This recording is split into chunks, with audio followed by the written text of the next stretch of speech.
Location, the lab. Quentin only has 24 hours to sell his car. Is that even possible? He goes to Carvana.com. What is this, a movie trailer? He ignores the doubters, enters his license plate. Wow, that's a great offer. The car is sold, but will Carvana pick it up in time for... They'll literally pick it up tomorrow morning. Done with the dramatics? Car selling in record time. Save your time. Go to Carvana.com and sell your car today. Pickup fees may apply. In this birth story, you're going to hear how having a doula and childbirth education made for an incredibly empowering birth experience despite having severe hyperemesis.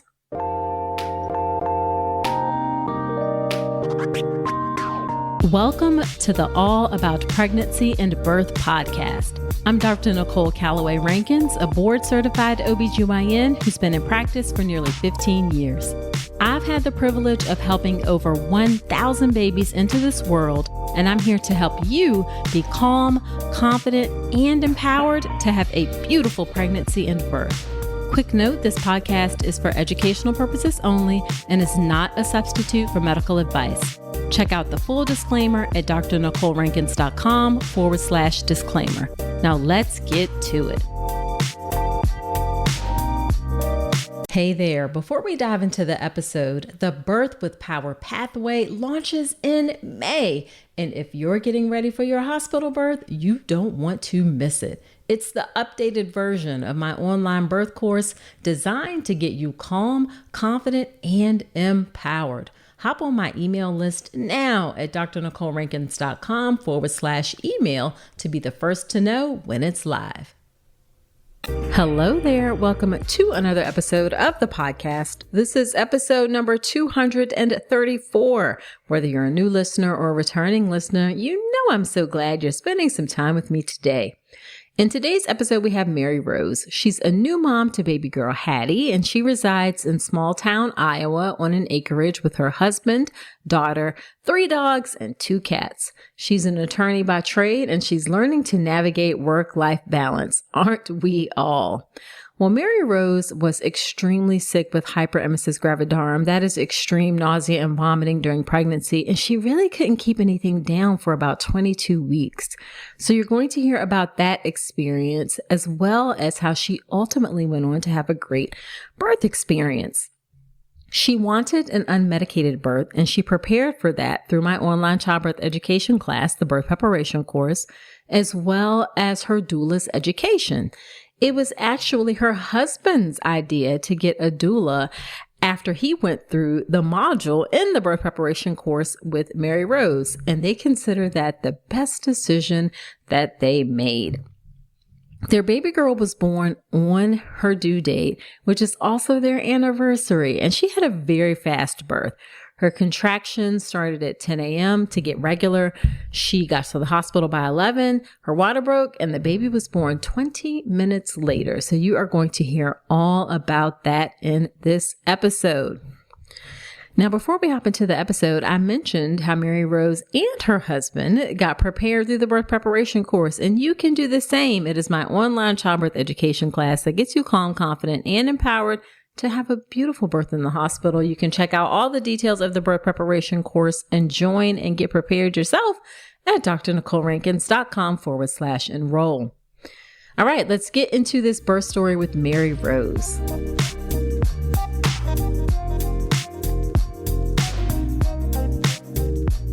Thank you so much, Mary Rose, for agreeing to come onto the podcast. I am really excited to have you share your story today. Yeah, I am too. Yeah, so why don't you start off by telling us a bit about yourself and your family? Yeah, so I am an attorney in Iowa.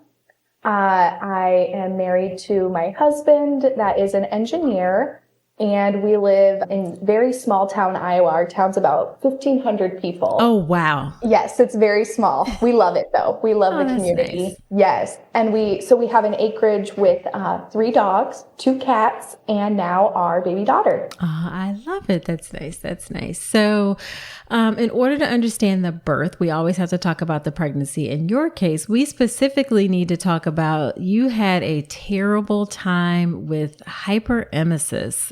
So for those of you who don't know, hyperemesis gravidarum is really extreme nausea and vomiting during pregnancy, more than just that regular nausea and vomiting. And so what was that like for you? Yeah, it was very debilitating for me. And I, even leading up to trying to conceive, I was, reading books. I was listening to podcasts such as your own. And so I felt like I was trying to do as much to be knowledgeable about what pregnancy could be like. But I felt like everything just kind of hit a little bit on HG. And so I really was not at all prepared for what came at me. And unfortunately, I didn't have a super supportive care team based on my symptoms.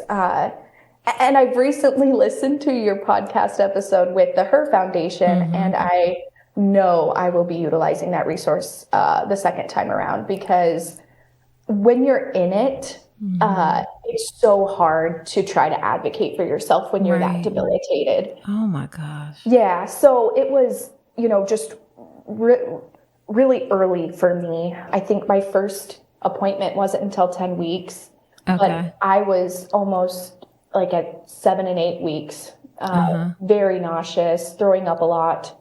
And I think around 9 weeks, finally, my husband was like, you need to call before this 10-week appointment. You're not going to make it. So just over the phone, I was prescribed Zofran. Okay. I wasn't really given much direction on how to take it, if I should follow a strict regimen. I'm pretty sure it was prescribed as needed. And when I think it was, 10 weeks was my first appointment, but I wasn't able to eat or keep things down for about 2 weeks leading up to that appointment. Right. And so I had lost a lot of weight. I, by my count, had lost 20 pounds by week 12. Oh my God. Yeah, it was a lot. It was very bad. Oh my gosh. And so I think once I finally, shared that information with my care team, they took it a little more seriously. But there were even comments made about, well, nobody else is really needed. Because I requested, should I be getting another symptom for me for HG was I couldn't keep down any liquid. So prior to pregnancy, I would drink 80 ounces at least of water a day. I was very good on staying hydrated. So it was so hard for me not to be able to drink anything. I couldn't drink, vitamin water or anything. Right. What I found worked for me, and what I've heard now, looking back, is I could drink fountain pop, the fizz from fountain pop. Give it to me in a can or a bottle, that wouldn't work. I had to go to the gas station every morning, get a huge Sprite, and that's what I could keep down. So I finally requested around week 12, should I be getting infusions, liquid infusions? I don't feel like I'm staying super hydrated. I was having trouble with my weight. And so they're like, well, we can put it in as needed. Just go whenever you think you might need an infusion. So not super giving me direction on what I should be doing. I ended up going every other day. The place where I was getting infusions, which is the same hospital I gave birth at, is 45 minutes away from where we live. And so I'd have to drive 45 minutes in. I loved the nurses at my infusion center. They were great. But, by the time I would get there, get the infusion, come back home, that was a 3-hour chunk out of every other day. For my symptoms were until 22 weeks. I actually did get relief after 22 weeks, which I know not everybody does, but thankfully for me, I was able to come back to some normalcy after 22 weeks. But it was not fun, and just didn't feel like I had a lot of support from my care team. Sure. I'm sorry that happened to you. And then were you just on the Zofran, or did they add any other medicines? I was just on Zofran. At one point, I told them I don't think it's doing anything. Then again, I can't remember now, but I don't think I was taking it every 4 hours or whatever. They weren't telling you to do it on a schedule. Right. And so I told them I don't think it's doing anything. And so there was a different medication they prescribed that I tried for a little bit. I still felt like it wasn't doing anything. But they did also too do Zofran through the IV when I was doing infusions. And that just made me really sleepy. And like, I still had to work some. Luckily, Sure. I had a very good employer. I can really work at like whatever time of day I need to. I can work remotely. Okay. So for me, I was like, I don't know how anybody else that doesn't have flexible work schedule could do this. Right. And how are you feeling mentally through all this? It was a huge mental drain, and I felt really guilty that I wasn't enjoying my pregnancy and that I was almost, just wanting to rush through it and get it over with. Yeah. So I felt really guilty having those feelings. Sure. I was seeing a therapist throughout that, like a relationship with a therapist that I'm so glad that I had somebody to talk to that, Right. could work through all those feelings. Cause it was hard to be like, I got pregnant. We were very happy about that. But then just to not enjoy any of that was tough. That is a lot. So then did you eventually, so you said it finally stopped at 22 weeks, thankfully. During that time, were you able to gain some of your weight back, or did you just maintain it, or how did that? I mostly maintained until about 22 weeks. Okay. And then I was able to put more weight back on. Okay. I think by the end of pregnancy, I was maybe 5 or 10 pounds more than my pre-pregnancy weight. It wasn't a lot. Okay. Wow. Okay. And then outside of the hyperemesis, did you have any pregnancy issues, and what was your prenatal care like? Yeah, I really didn't have anything else too bad other than the normal stuff. I got heartburn towards the end. Sleeping was uncomfortable.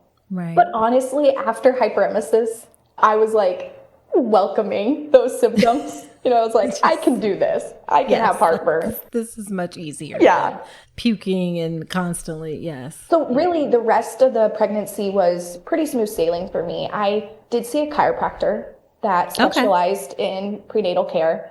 And honestly, she was the most supportive of trying to help me find other things that might work for my hyperemesis. I mean, that's not specifically what she's supposed to, be treating, but she was great. And I really enjoyed going to her. Then we just had our care team. It was a physician and a midwife and a nurse. So a really small care team. But yeah, that was my prenatal care. Okay. So just one physician, one midwife. That's the whole practice. Correct. Wow. Yes. Okay. Yeah. Okay. All right.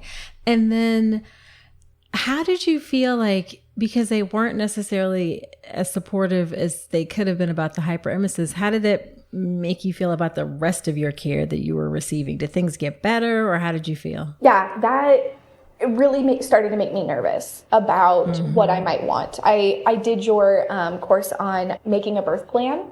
And I definitely delayed having that conversation with them because I was really nervous they wouldn't be supportive of what I wanted. And so it made me very cautious about certain things, which is very unfortunate when you're pregnant and absolutely never been pregnant before. So. Right.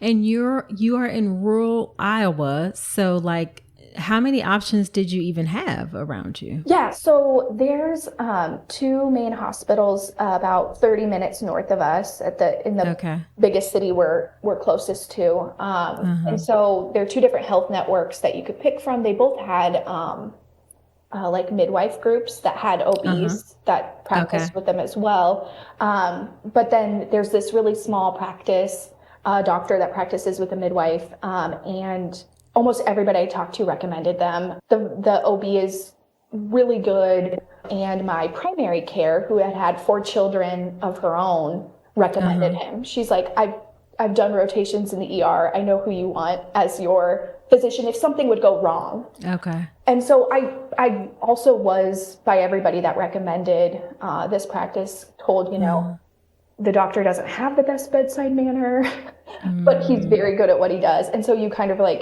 with the trade-offs of what's available to me, that's what I chose. Gotcha. Okay.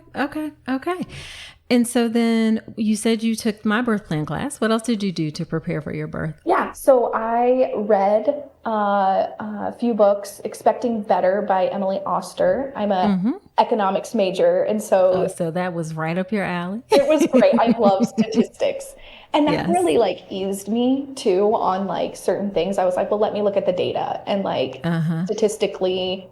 So that made me feel a lot better when you might worry about certain things. And then, I listened to podcasts and I took your course, which was great. Awesome. And I also understand that you decided to hire a doula. So what made you do that? Yeah. So my husband and I took your course together. So, we would just pull it up on the TV, watch it together, pause and talk. And that was so great. Like just sort of leading the conversation so that we could talk about those things, where you would like tee it up with, the data and the options and that sort of thing. Right. And so we got to the part in your course where you mentioned doulas. And I, had been listening to podcasts, reading books, and I knew doulas were an option, but I didn't think he would be super open to it, which I feel bad. Right. I feel bad now, like assuming that. And we listened to that episode and he goes, because you went through the data, you have better birth outcomes, you're more satisfied with your birth experience. And so after that episode, he goes, do you know if we have any doulas in our area? Like, should we be looking into that? Right. You were like, what? I was like, well, actually, here's some links I could send you. So, you were ready. I was so ready. I was like, yes, thank you. Yeah. Okay. Yeah. So we met with a doula team. It was two ladies that have a business and they're doulas, and we met with them, felt like it was a really good connection, and they did like 2 educational meetings before the birth, and then just kind of go over what it would be like with them helping.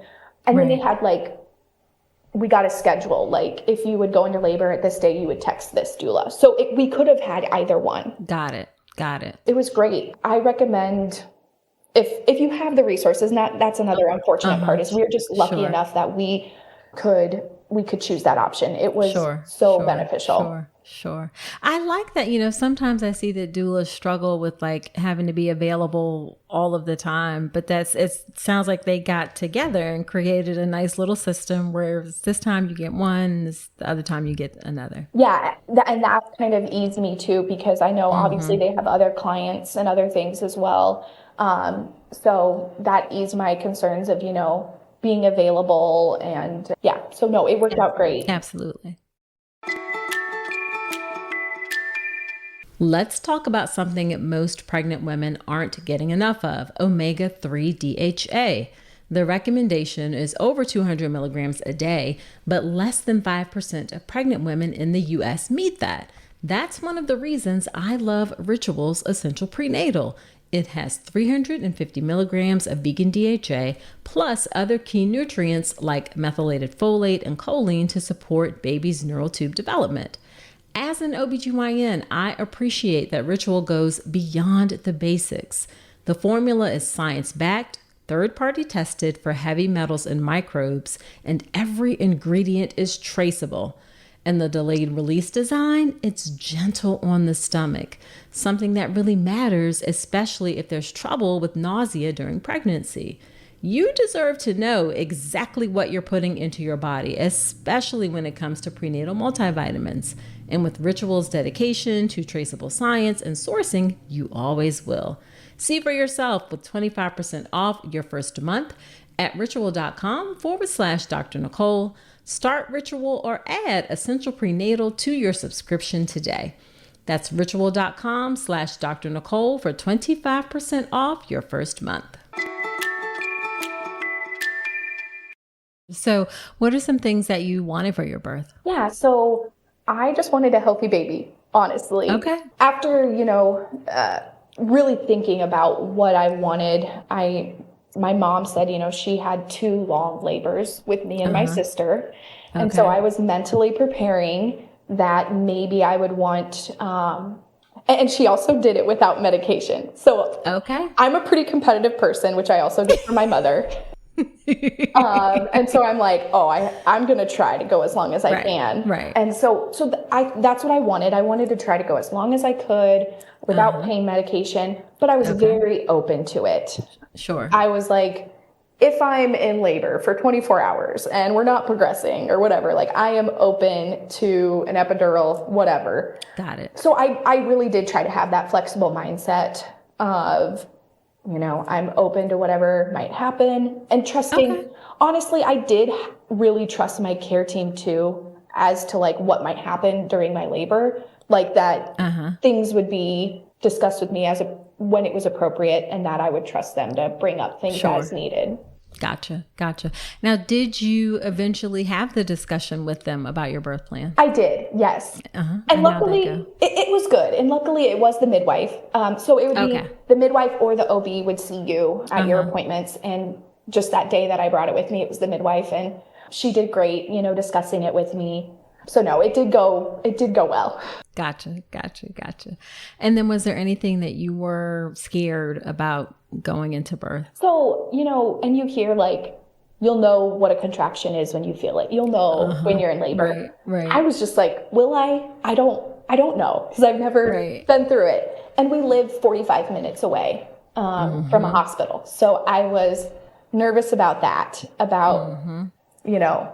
maybe having a very quick labor.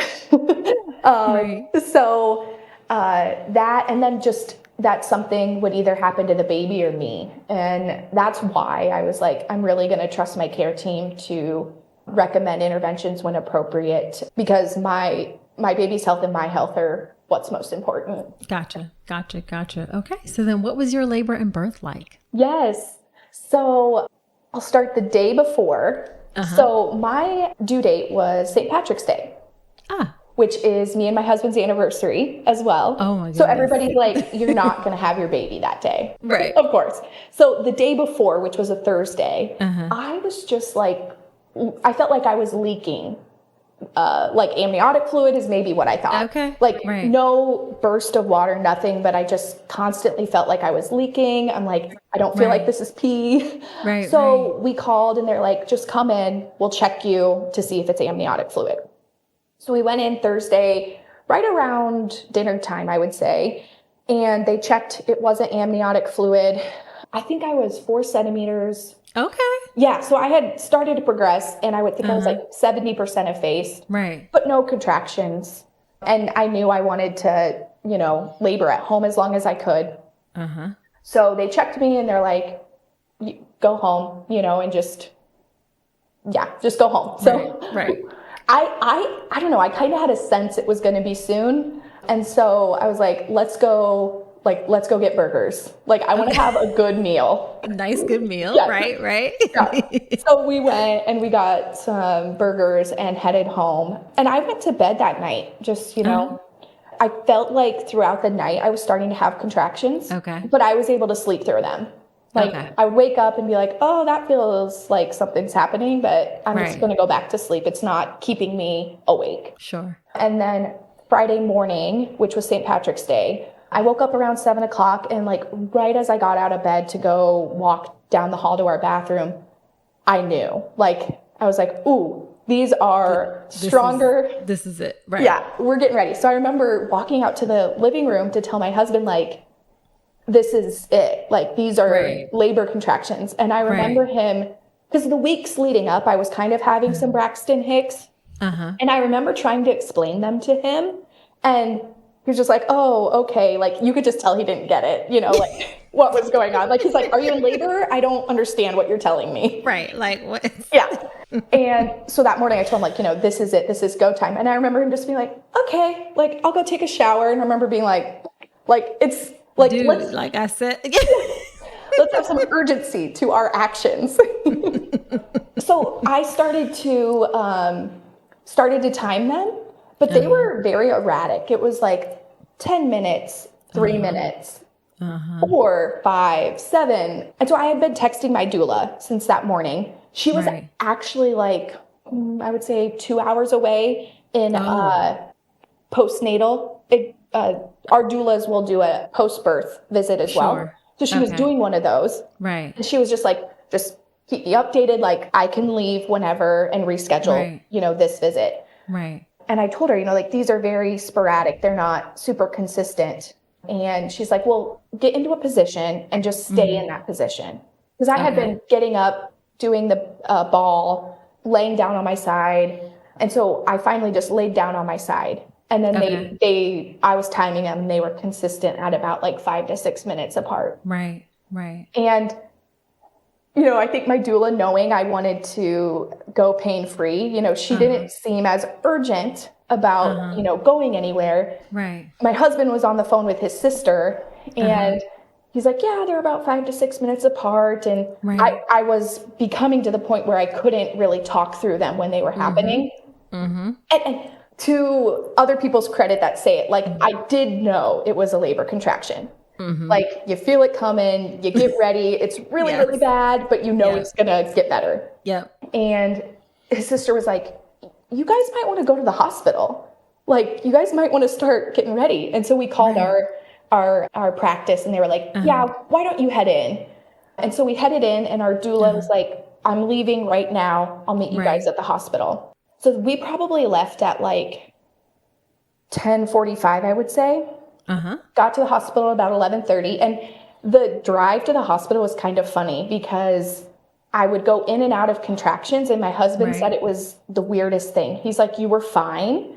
And then you would be like, I did some research on like breath work. And so I was like, I was doing like the audible low moaning through contractions. And he's like, so you would go into that zone and be like gone. And then you would come back and be like, oh, that's a cool color of a vehicle. Like, and he's like, it was the weirdest thing. Right. But then we got to the hospital and checked in, and like, this is a hospital where they have labor and delivery, and they directed us to go through the ER when we got there. And I just remember my contractions were getting more intense. And through the check-in process, I just looked at my husband like, you have to tell her everything. I can't. Right. Like, just, right. And I think it was hard for them because I was there on my due date. So I think they thought we were there for an induction. Oh. I just remember like the check-in process taking too long. Right. And of course, like, I'm in labor. So of course I think that. But then they had to wheel me to labor and delivery, which is like on the complete other side of the hospital. And as I mentioned, I have 3 dogs. I love dogs. And this poor girl that's wheeling me across to the other side of the hospital is trying to tell me about her dogs. And I'm just like, I can't be in this conversation. It's just not happening right now. I felt so bad. Right. So we get to triage. And another cool thing about my labor was my nurse and my doula were both pregnant. Oh. Yeah. So there was like 3 of us pregnant people. Right. So that was really cool. And honestly, like, when they were encouraging me through my labor, I was like, I trust you guys. Like, you guys are pregnant. They had both had babies before too. Okay. So that was nice. But throughout my triage, she was checking me, and I think I was, I wasn't fully dilated, but I think I was like 7 centimeters, 100% in place. But my water hadn't broken yet. Right. But she's like, I feel a bulging bag of waters, is what she said. Right. And as she had me hooked up in triage, she's like, your contractions like are a minute apart. She's like, I'm going to go buzz the doctor. Right. Like, just so he knows you're here. Yeah. Right. And his office is in the hospital too. So it was like, what time was that? Like 11:45. Gotcha. So he was there for his practice anyways, and the midwife. And so we get into the room, they have a tub. And I knew I was like, I think I want to get in the tub. So I get in the tub, and that kind of like, I felt better in the tub. My contractions were still getting pretty consistent, but they were more manageable. Right. And my doula arrives at around 12:45. Okay. And this is another reason why it was just amazing to have a doula, because we sort of rushed into the hospital and we didn't grab our bags right away. And so by the time the doula got there, my husband had time to go down, get the bags. Ah, gotcha. And get we didn't bring in our birth wishes. I'm like, why did we not grab that? So he gets that. And so I was never left alone, which I think was another fear, was like, I've never been through birth. I don't really want to be by myself if something would happen. So my doula was always with me once she got there. And that allowed my husband to like go to the bathroom, get our bags. Like I said, in between contractions, I really was doing pretty fine. So like this was March Madness season. So the Iowa Hawkeyes, the women, were playing that day. And so like he's like, yeah, turn on the game. Like we'll be able to watch the game throughout contractions. And yeah, so the doula gets there. She's like, okay, let's get out of the tub. Do you want to try walking the halls? Sounds great. Let's do it. I get up and I'm just like, after I got out of the bath, the contractions were just so intense, so close together. Okay. I remember her being like, you know, trying to encourage me to go walk out in the halls. I remember looking at her like, I can't. Right. Like, I am having contraction. Like, every step I take, I felt. Right. And she's like, well, let's just try bouncing on the ball. So we did that and stood up and my water broke. Okay. And it was kind of funny because the nurse had just been in and she was like, let me know if her water breaks. She walks out of the room. And then your water breaks. My water broke. And I remember the first thing my doula said to me, she's like, all right, your contractions are going to get a little more intense. And I'm like, how are they going to What? Yeah, more. And she was right. They did. And so I think I almost immediately went onto the hospital bed on my side. Okay. And she did counter pressure on my hips. And she actually did that through like the whole rest of my labor until my baby was born. And that was so great. I really don't know how I would have got through contractions without that. Right. Without asking for pain medication. So I'm on the bed. I think my water broke at like 1:45-ish or something like that. And, you know, she's like, it's going to get intense. The nurse comes in, she checks me and she goes, you're complete. Okay. She's like, and then the one thing she said, and I think she tried to say it quietly, but I definitely heard it. She's like, don't let her push. No. And I was like, I don't know if I could control that. Right. And so she's like, I'm going to go get the doctor. And so thankfully my doula, after she left, she was like, if you have to bear down, it's okay. Like, and that just made me feel so much better. Like that it's going to be okay. Like you're going to be okay. And where was your husband during all this? Okay, yeah. I see another amazing reason to have a doula because they just know what's going on. My husband would have been so lost without somebody there to guide us. Because like I said, I started to progress very fast once we got there. Sure. And he just would have been like, I don't know what to tell you. You know, I don't know. Like, and even though we did all these courses and everything, and he just doesn't do it every day like doulas do. Sure. Yeah. And the nurse had to keep leaving to like go get other nurses and go get the doctor. Right. So his spot ended up being in front of me. He was holding my hand. Okay. And I don't know how I didn't break a bone in his hand. He put on, before all the craziness, he put on Enya radio. And so we had some good ambiance going on. Right. But I think like at one point he was going to go change a song. And I was like, no, you're not leaving. You're not going anywhere. So she checks me. She's like, you're complete. And then I think it was at about 1:50 that I started pushing. Okay. The doctor had come in. So like just a few minutes after your water broke. Yeah. Like finally the doctor got in there and I remember like kind of being like, all right, get through this. Don't push yet. You know, like you got to wait a little bit because the doctor's not here. Right. And I was just so much in labor. I don't know if the doctor like announced when he came in the room, if anybody told me, but finally, I think I heard him and I remember being like, oh, okay, thank God. Like I can like push if I need to. And I remember him saying like, all right, you just want to give some pushes. Like you're going to have a baby. And I'm like, oh, okay, we can do this. So I started pushing and it honestly felt like I only did a couple pushes. I know I did more than that. I think I started pushing at 1:50 and she was born at 2:11. Oh, well that's like 20 minutes. I know. It was so fast. And so it was super quick. If I wanted pain medication, never would have had it. I never even had the IV. They never even had time to give me an IV. Right. And so after she was born, and we didn't know the sex of the baby. Aw. And I really wanted a girl. That was a kind of another reason I was like, I'm not going to find out the gender because I'll be happy no matter what. Right. But I really wanted a girl. Right. And so my husband just blurted it out after she was born. And it was Aw. the best moment of my life. I love it. I love it. So she did go straight to my chest after she was born. Okay, good. And I did tear. Okay. I had a deep 2nd-degree tear. Okay. And what else did they call it? Where it tore up? Maybe like in the vagina or in the labia or? Maybe in the labia. Okay. Yeah. Okay. So I remember them saying whatever the medical term was for it. And my doula I remember her looking like, I've never heard of that. Right.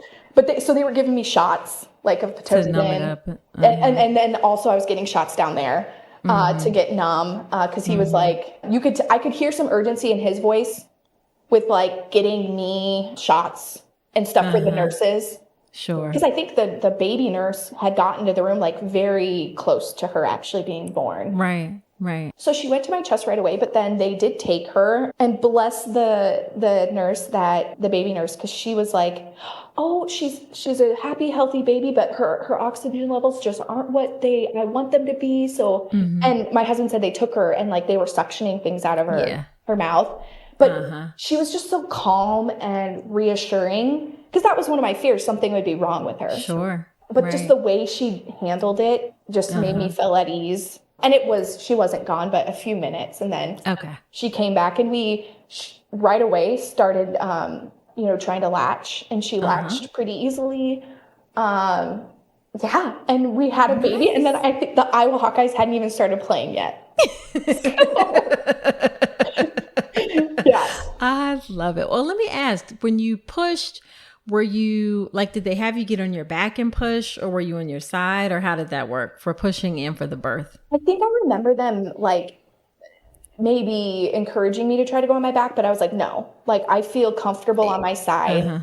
And so they let me stay on my side, and I pushed on my side, and she was born, me laying on my side. Okay, good. And then how difficult was the repair part when he was sewing things up? Yeah, so if my daughter had to have been like, my daughter was on my chest for most of that.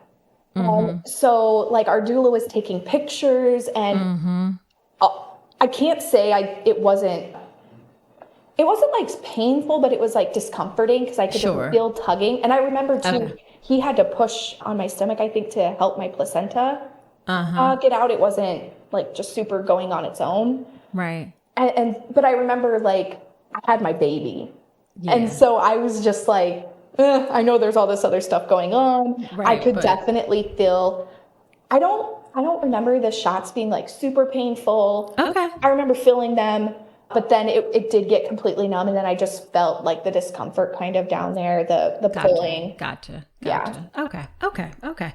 And then how long did you stay in the hospital? So we were only in the hospital for 24 hours. Okay. Yeah, we had the baby super quick, and then we were there that night, and then there's some tests that they want you to stay 24 hours. So I think it was like 10 o'clock. The doctor was doing his rotations the next day.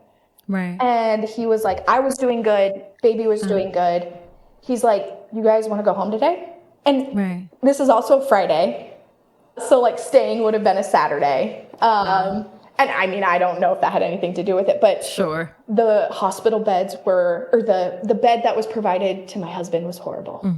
Yeah. I'm just like, please let us go home. Yeah.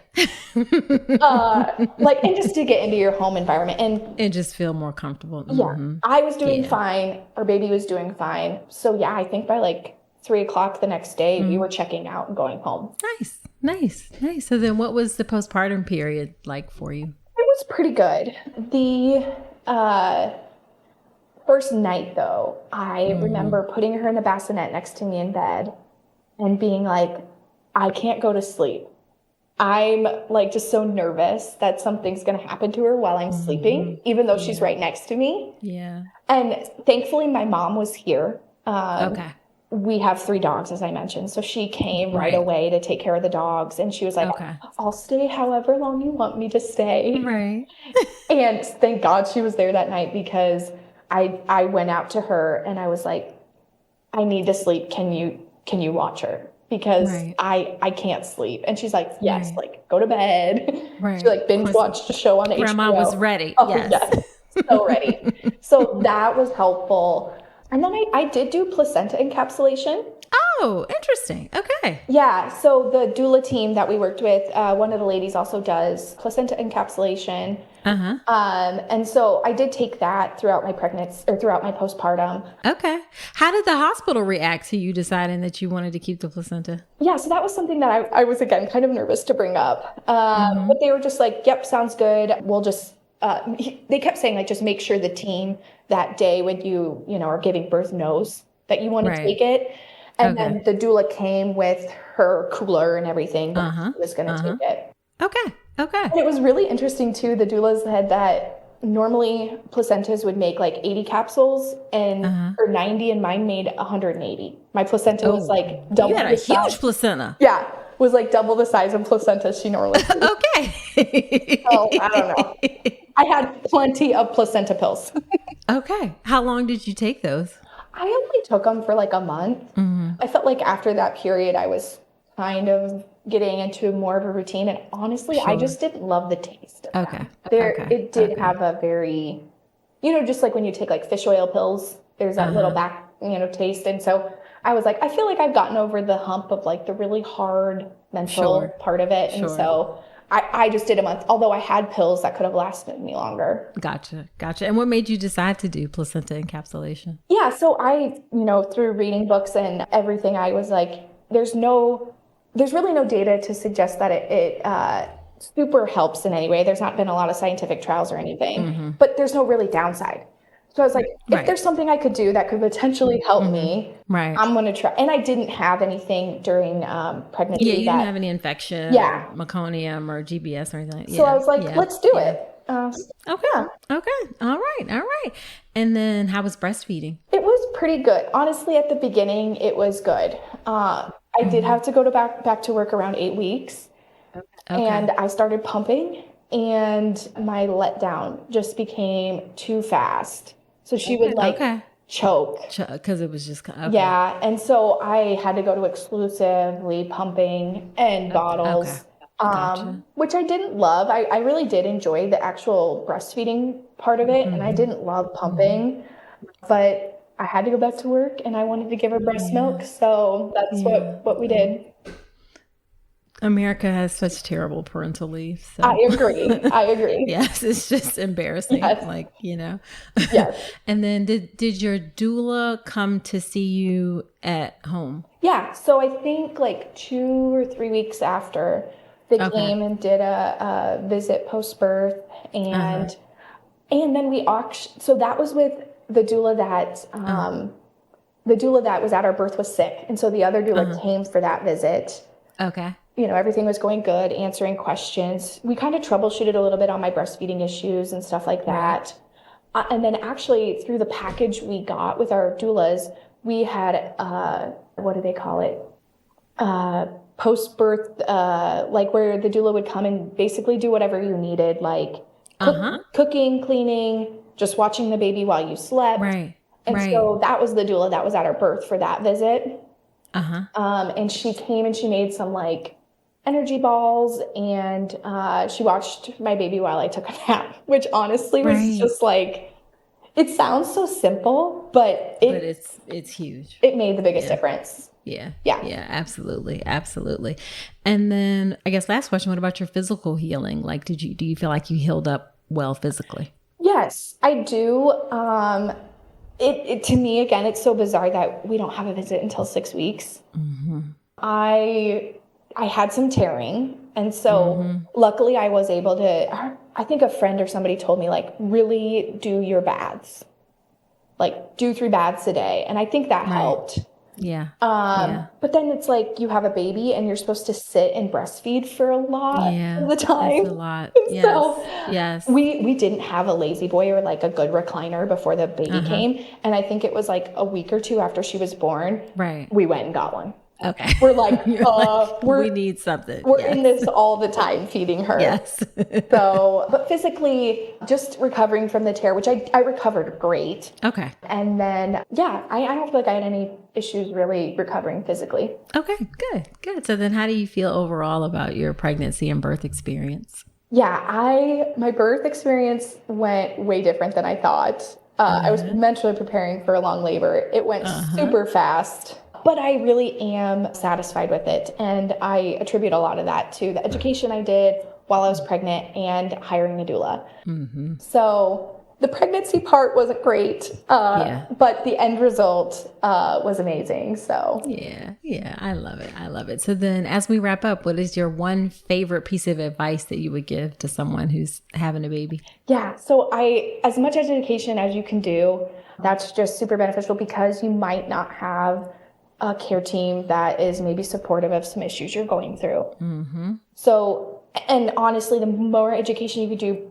before you're pregnant, because if you have HD or something that's so debilitating, it's so hard to advocate for yourself when you're going through it. And I did not have the energy to do the research on what other options I might have had. Right. And then if you have the resources to get a doula, I 100% recommend that. I do. And unfortunately, it's if you have the resources, but if you do look into it, and it was worth every penny for us. And we will definitely be hiring them again. Okay. I love it. Well, thank you so much. Oh, where can women connect with you? You can say nowhere if you're not on social media, or it's up to you. So I'm on Instagram at Mary Rose Shelley, Shelley. Okay.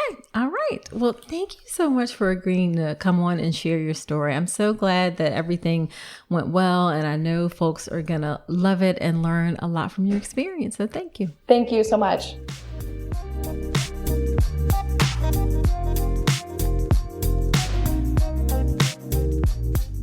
Wasn't that a great birth story? So many important nuggets of information in that conversation. I'm so grateful Mary Rose shared her story with us today. Now, after every episode, when I have a guest on, I do something called Dr. Nicole's Notes, where I talk about my top takeaways from the conversation. Here are my Dr. Nicole's Notes from my conversation with Mary Rose, and there are lots of them.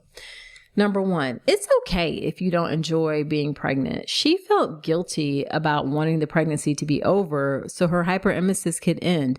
That is actually a very normal and natural response to something that's taking over your body and wreaking havoc on your life. So don't feel guilty if you don't enjoy being pregnant. I personally did not particularly enjoy being pregnant.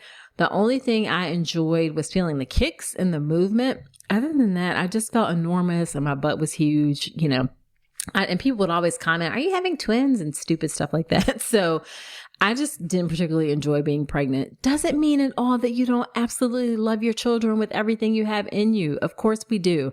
But it's okay if you don't enjoy being pregnant. You still love your children. You're not a bad mom. You are not abnormal. In fact, it is quite normal. Okay. Number two, know what you're getting into and prepare accordingly. Mary Rose knew that the doctor that she chose didn't necessarily have a great bedside manner, and she prepared for that. She was ready with information and ready to advocate for herself. This can be especially important when you have limited options. All right. She was in a small town in Iowa, not necessarily a ton of options available. So when you don't have a lot of options available to you, then you really, really, really need to prepare yourself accordingly. And being in areas where you have limited options, there may also be limited options for childbirth education. That is why the birth preparation course is a great option. It's my online childbirth education class, and it's great for you and your partner to do childbirth education together, like Mary Rose and her husband did. Again, you can check out the birth preparation course at drnicolerankins.com/enroll. Okay, the next thing I want to say is ask questions about things like placenta encapsulation. She ended up doing placenta encapsulation, and she did it going into it informed. Inside the birth preparation course, I actually have a whole lesson on placenta encapsulation and questions you can ask if that's something that you're interested in, so you can make sure it's done in a safe way. So if you're thinking about something like that, then definitely go into it having done a bit of research, asking questions so you know that it's done safely. And then the final thing I want to say is do it scared. And what I mean by that is that Mary Rose expressed hesitancy about asking questions, but she asked anyway. And that's so, so important. Sometimes it can be challenging, especially with the power differential that tends to favor doctors over patients. It can be challenging to ask questions of quote unquote authority. Plus, we exist in a society, in a world where women are often, looked at as being too aggressive or forward if they ask questions, or people have this notion that really, why are you asking questions? You just need to be happy that your baby's healthy. The doctor may say, you don't need to worry about that. I'm going to worry about that. That's my job, that kind of thing. No.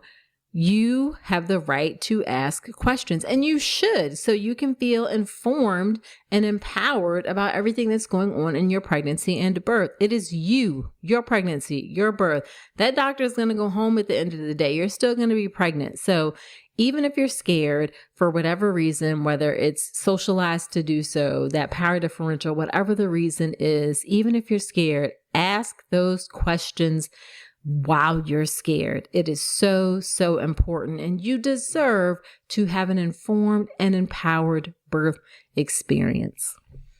Okay, so there you have it for this episode. Do me a favor, do a couple things. Number one, can you share this episode with someone who you know that may find it beneficial, whether it's another pregnant friend, someone who's thinking about getting pregnant, a childbirth educator, a doula? Share this episode and be sure to subscribe to the podcast wherever you're listening to me right now so you never miss an episode. And I would so appreciate if you leave a 5-star review in Apple Podcasts. That helps the show to grow. I love to hear what you think about the show. And you can also let me know what you think on Instagram. I'm on Instagram at Dr. Nicole Rankins. You can follow me there for great information as well. So that's it for this episode. Do come on back next week and remember that you deserve a beautiful pregnancy and birth.